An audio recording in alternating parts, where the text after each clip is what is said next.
Good morning, friends. In our last all lectures, we seen about the story the selfish giant. आपण selfish giant बद्दल सगळी माहिती मागच्या काही लेक्चर्स मध्ये घेतली होती.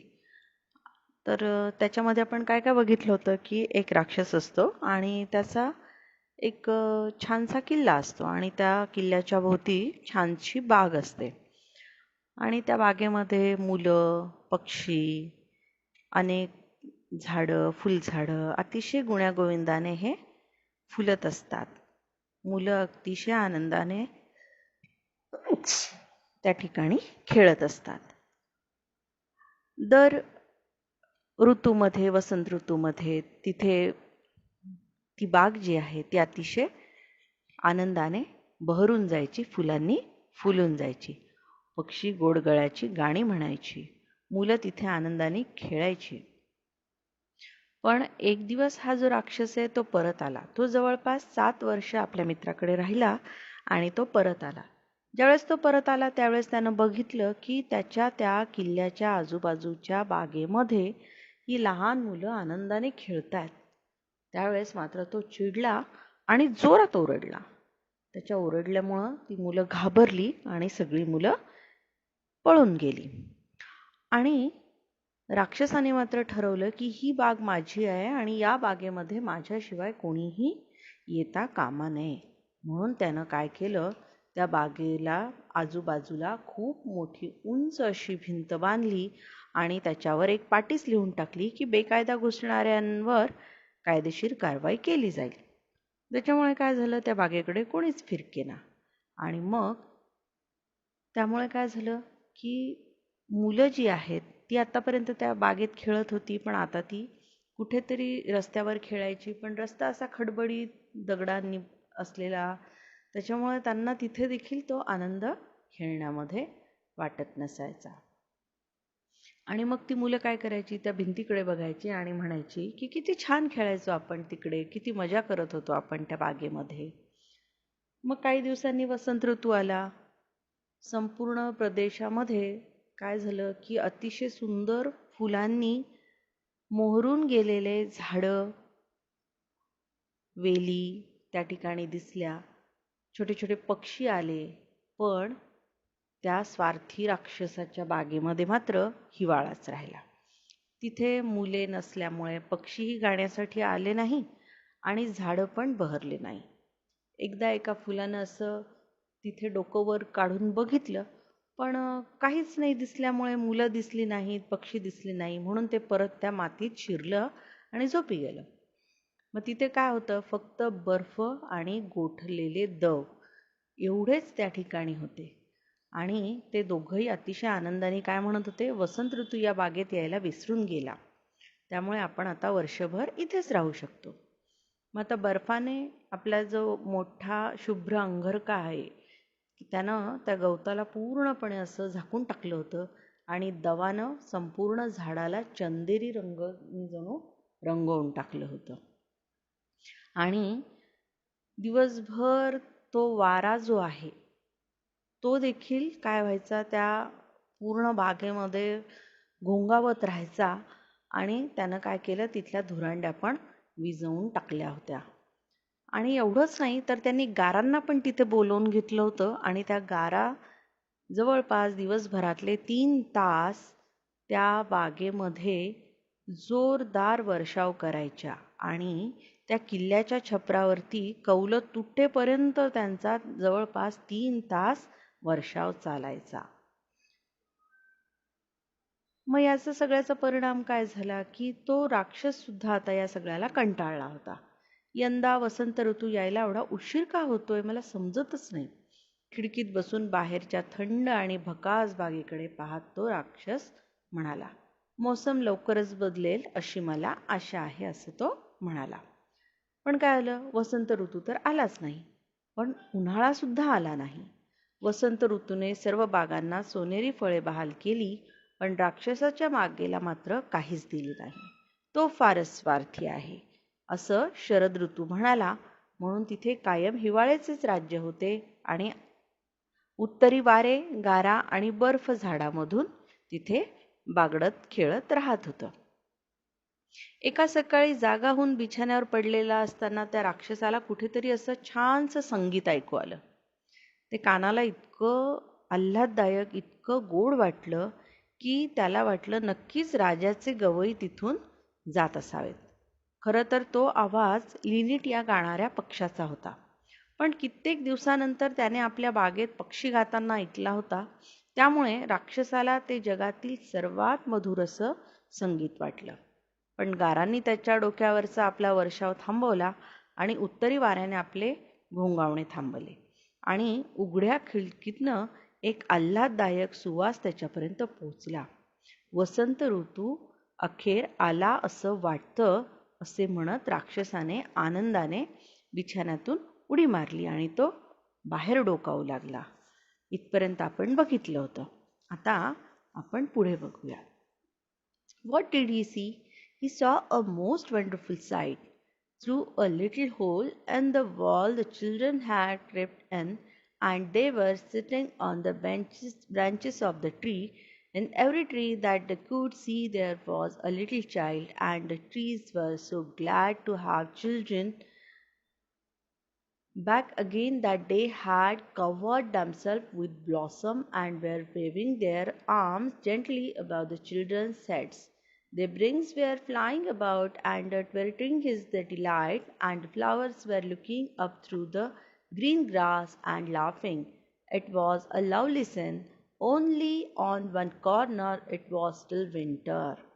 It was the farthest corner of the garden, and it was thus standing a little boy.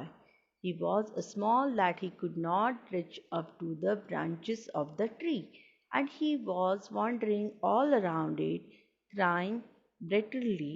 The poor tree was still covered with forest and snow, and the north wind was blowing and roaring above the "Climb up, little boy," said the tree, and it bent in the branches down as low as it could. But the boy was too teeny. आता काय झालं होतं की त्या ठिकाणी त्याला बाहेरून त्या राक्षसाला एक सुंदर दृश्य दिसलं. भिंतीतील एका छोट्याशा जागेतनं एक असं तिथे छिद्र झालं होतं आणि त्यातनं मुलं आत शिरली होती आणि ती झाडाच्या फांद्यांवर जाऊन बसली.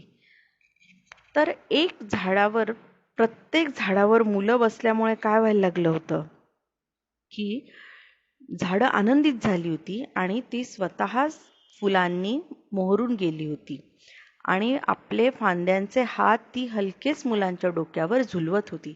पक्षी इकडे तिकडे उडत होते आणि मजेत किलबिलही करीत होते आणि फुले हिरव्या गवतातून डोकी वर काढून पाहत होती आणि आनंदाने जणू काही डोलत होती. ते फारच मोहक दृश्य होतं. परंतु एका कोपऱ्यामध्ये अजूनही हिवाळाच होता. तो बागेच्या अगदी टोकाचा कोपरा होता. तिथे एक लहान मुलगा होता आणि तो इतका छोटा होता की त्याचे हात झाडाच्या फांद्यांपर्यंत पोचूच शकत नव्हते आणि त्यामुळे तो अतिशय दुःखाने रडत झाडाभोवती फिरत होता. बिचारे झाड पण अजून गोठलेल्या दवाने आणि बर्फाने भरलं होतं. उत्तरी वारेही वाहत होतं आणि त्यांच्या डोक्यावर घोंघवत होतं. मुला वर चढ, असं कोण म्हणालं? झाड म्हणालं आणि त्याने आपल्या फांद्या जितक्या खाली वाकवता येतील तितक्या झुकवल्या, पण तो मुलगा छोटा होता. So he crept downstairs and opened the front door quickly, quite softly, and went out into the garden. But when the children saw him, they were frightened that they all ran away, and the garden became winter again. Only the little boy did not run, for his eyes so full of tears that he did not see the giant coming.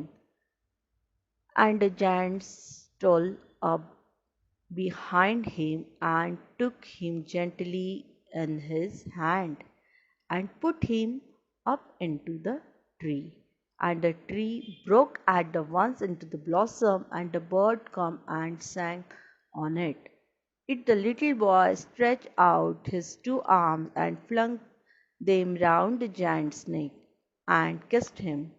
And the other children, when they saw that the giant was not talk any longer, come running back, and with them come the spring. It was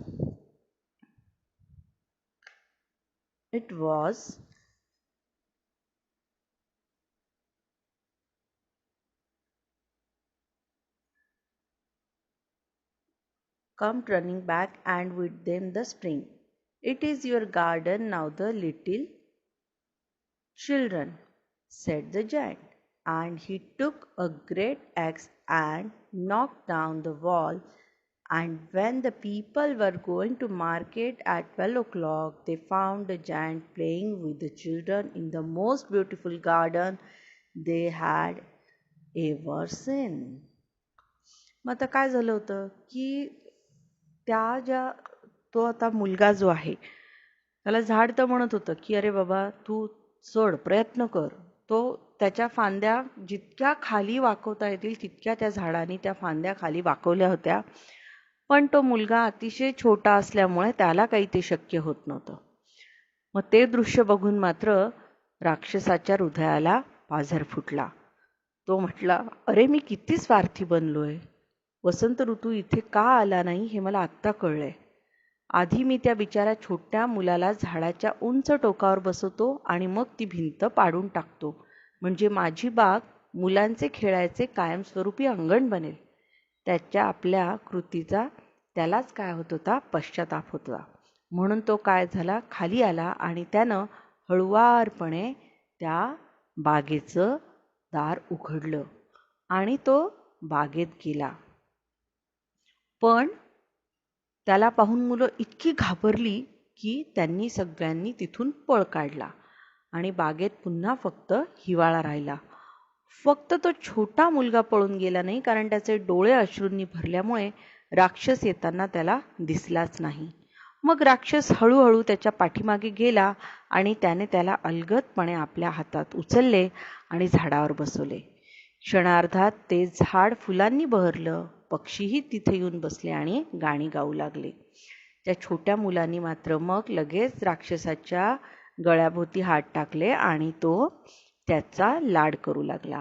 राक्षस आता दुष्ट राहिला नव्हता हे जेव्हा इतर मुलांनी बघितलं तेव्हा ती पळत तिथे आली आणि त्यांच्याबरोबर वसंत ऋतूही त्या ठिकाणी परतला.